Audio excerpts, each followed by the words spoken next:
देखो अब हम लोग ये जीएसटी में कौन सा टॉपिक है तुम्हारा, डिटेल्स इन इनवॉइस। ये लोग इतना बारीकी से बात किया कि बिल जो बनाएंगे ना, बिल में क्या क्या चीज़ लिखना है। ये जो बिल बनाएंगे हम लोग, ये जो बिल का तुम्हारा इतना बड़ा बिल जो तुम्हारा बनेगा, A4 साइज का पेपर के तरह तुम्हारा बिल होगा, टैक्स इनवॉइस। इसमें तुमको क्या क्या बात लिखना है। ये लोग इतना बारीकी से क्यों बात कर रहा, बोला था बिल में क्या क्या लिखना। नहीं बताएगा ना सरकार, अगर नहीं बताएगा, एक्ट में नियम में नहीं लिखेगा, तो तुम लोग का आदत ही है, बंगाली लोग का आदत है, एडा कैनो करबो, एडा कथा लिखा है बोलूं। समझ में आ रहा बात।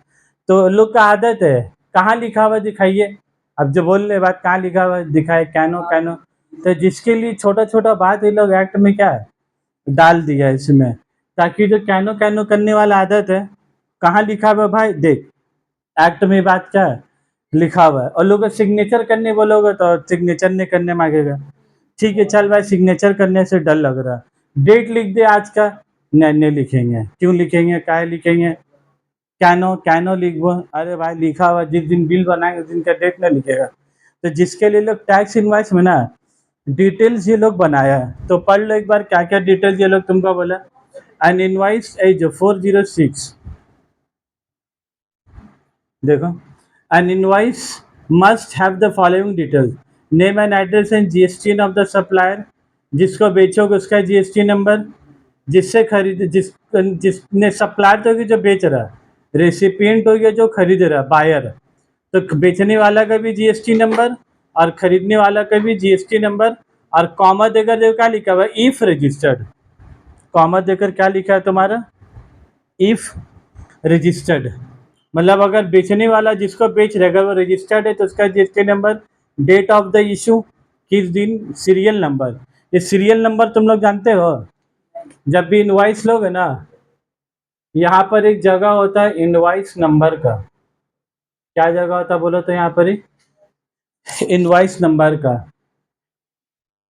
और यहाँ पर तुम्हारा क्या लिखा हुआ होता है, इनवाइस डेट। ये दो जगह ऐसे होता है, ऊपर में बाएं तरफ में इनवाइस नंबर, दाएं तरफ में इनवाइस डेट। तो इनवाइस डेट नॉर्मली कंपनी लोग कैसा देता है, जैसा मान लो कोई कंपनी का नाम बताओ, तुम लोग कोई कंपनी का नाम तुम लोग सोच के रखे हो, तुम लोग जीवन में क्या है, क्या बोलिए, ABC, कौन लिमिटेड, जूम लिमिटेड। तो यहाँ पर इन लोग इनवाइस नंबर कैसे लिखते हैं, जूम लिमिटेड का हम लोग ZL लिखते हैं। क्या लिखते हैं बोला, ZL। उसके बाद अभी कौन सा ईयर चल रहा है, 2026-27। डेट आज का क्या बोला, डेट आज का क्या बोला, 6/5/2026। तो 6/5/26 डेट हो गया। तो ये कौन सा साल हो गया तुम्हारा, 26-27। तो हम लोग क्या लिखते हैं इनवाइस नंबर 26-27। ये अगर तुम्हारा 4 नंबर बिल बना रहे तो यहाँ पर क्या लिखा होगा तुम, 004। उसके बाद एक और धुर आया, उसको तुम सामान बेचे, तो उसका इनवाइस का डेट कितना हो जाएगा बोलो, वो उसका इनवाइस नंबर कितना होगा, इनवाइस डेट और 6 में इसका इनवाइस नंबर तुम कैसे बनाओगे, ZL 26-27। और यहाँ पर क्या लिखोगे, 005। ये सब बहुत छोटा छोटा चीज़ें बता रहे, बुक मतलब डिटेलिंग में क्या है नहीं लिखा हुआ है। यहाँ पर हम लोग 26-27-005 क्यों लिखते हैं, 26-27 इसलिए लिखते हैं, जैसे ये साल खत्म हो गया, ये तो 6 में 27 भी आएगा, उसके बाद 26 के बाद 27 आएगा, क्या ये 004 उस टाइम में नहीं होगा।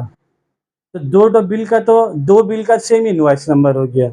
तो तुम कैसे बाइफरकेट करोगे, ये जीरो, ये वाला 004 कब का बिल है, 004 कब का बिल है।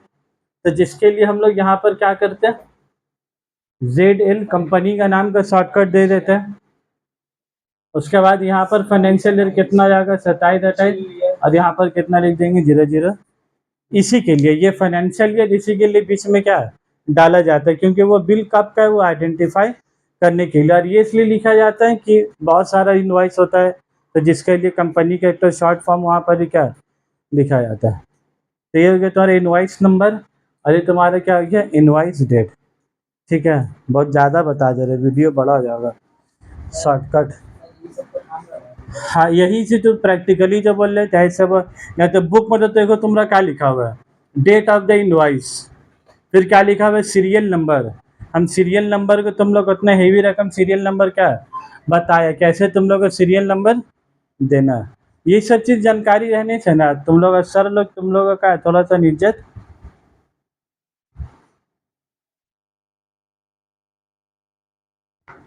तो देख लो उसके बाद क्या लिखा हुआ है तुम्हारा, date of the invoice, serial number, फिर क्या लिखा तुम्हारा, serial number must be consecutive. क्या लिखा बोलो तो, कॉन्जिक्यूटिव। कॉन्जिक्यूटिव मतलब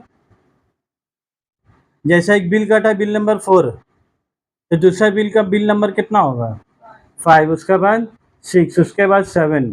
तो serial number must be consecutive containing alphabets और न्यूमेरिकल और स्पेशल कैरेक्टर। क्या लिखा है बोलो, कंटेनिंग अल्फ़ाबेट्स और न्यूमेरिकल और स्पेशल कैरेक्टर्स और एनी कॉम्बिनेशन देयरऑफ। तो बिल नंबर या तो तुम्हारे अल्फ़ाबेट भी लिख सकते हैं, न्यूमेरिकल्स भी लिख सकते हैं, और साथ ही साथ कोई स्पेशल कैरेक्टर का भी इस्तेमाल कर सकते हैं, और कॉम्बिनेशन देयरऑफ। तो हम किस में इस्तेमाल किया बोलो, अलग अलग क्या कि कॉम्बिनेशन, हम कॉम्बिनेशन इस्तेमाल किया। अल्फ़ाबेट भी हो गया, न्यूमेरिकल भी हो गया, और ये हैश और ये डैश, ये क्या हो गया तुम्हारा स्पेशल कैरेक्टर। तो और कॉम्बिनेशन देयरऑफ करके भी कर सकते हो, ठीक है बस। उसके बाद देखो point number 7, description of goods. HSN code बहुत इंपॉर्टेंट है। एचएसएन कोड, एचएसएन कोड मतलब जानते हो तुम लोग, आजकल जो सामान बेच रहा है ना इंसान, अभी नया वाला सरकार नया वाला एक्ट में क्या किया ना, हर सामान का एक तो कोड कर दिया, हर सामान का एक तो कोड नंबर। आईना बेच रहे हो कि कपड़ा बेच रहे हो कि टी शर्ट बेच रहे हो। इसका 5 लाख का टैक्स होगा, मेरा 5% काटेंगे। हाँ, मेरा तो 25 आ रहा है, यहाँ तो 79। स्लैब वाला में एक बार बता दोगे ना इसका, आप बताइए ना, बता। कौन सा स्लैब लिखा है भाई इधर? यहाँ पर ने कॉलम क्या चीज होगा बोलो, एचएसएन कोड का एक तो कॉलम होगा। 8 लाख अदर इनकम। कौन सा कॉलम होगा बोलो, माइनस करेंगे एचएसएन कोड। जो भी सामान बेचेंगे ना, जैसे कि सामान बेचा हम क्लोथ्स, नहीं दिया हुआ हमको। क्या बेचा हम क्लोथ, तो क्लोथ का नाम से नहीं पहचाना जाएगा, ये जो कोड सरकार दे के रखा है वो कोड तुमको यहाँ पर ही क्या लिखना होगा। और कोड में भी देखो लो क्या बोला है, अगर तुम्हारा सेल 1.5 करोड़ से कम है, 1.5 करोड़ से कम है, तो फिर ये तुमको कोड लिखने का कोई जरूरत नहीं है। 1.5 करोड़ से सेल कम, समझ रहे हो तुम, इंसान के 1 करोड़ से सेल ज्यादा हो जाने से तो उसका तो पैर जमीन में क्या रखाता ही नहीं है, 1 करोड़ का आदमी हो गया। और सरकार 1.5 करोड़ तक का तुमको लिमिट दे रहा है, और बोल रहा क्या तुम गरीब हो, 1.5 करोड़ तक वो लोग क्या बोल रहा है, एचएसएन कोड देने में हो। अगर 1.5 करोड़ से ज्यादा और 5 करोड़ से कम है, तो तुमको कितना डिजिट लिखना है बोलो तो, 2 डिजिट। कितना डिजिट लिखना है, 2 डिजिट।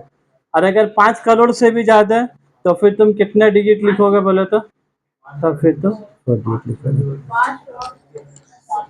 5 करोड़ पहुंचेगा ना। हाँ, नहीं डिस्क्रिप्शन तो लिखेंगे ही, ऐसा नहीं कि जगह नहीं है, क्लोज तो जो भी बेचेंगे लिखना है, और साथ ही साथ कोड नंबर भी तो, इन्वेंट्री के लिए, इन्वेंट्री हो गया, सरकार भी पता करता है कि तुम क्या चीज़ का बिजनेस कर रहे हो, वो कोड से पकड़ेगा कि तुम कौन सा माल खरीद रहे हो और बेच रहे हो कौन सा माल। मान लो जो सामान तुम परचेज ही नहीं कर रहे हो और वो कोड लगा के बेच रहे हो, तो सरकार क्या है पकड़ लेगा वहां पर ही। बता दे रही। तो डिस्क्रिप्शन ऑफ गुड में क्या बोला, अगर तुम्हारा टर्नओवर 1.5 करोड़ तक है, तो तुमको number of digit of HSN code can be quoted नील।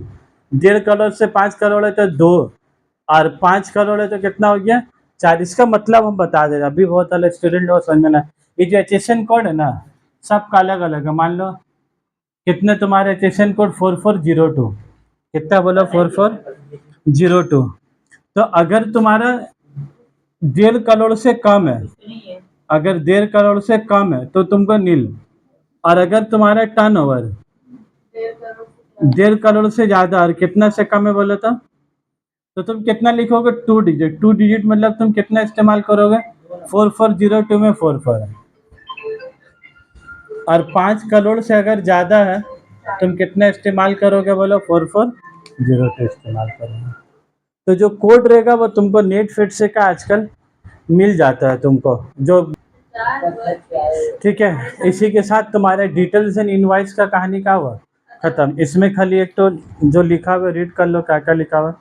ये हो गया quantity of goods, rates of tax, amount of tax, signature, बोलने का बात था सिग्नेचर। मैं बिल बनाया तो आदमी सामने अपना क्या करेगा, फिर भी लोग लिख दिया यहाँ पर ही सिग्नेचर। तो ये सब सारे डिटेल्स तुम्हारे टैक्स इनवॉइस में क्या होना चाहिए, ठीक है। अब उसके बाद अगला वीडियो बनाएंगे इसका फॉर्मेट,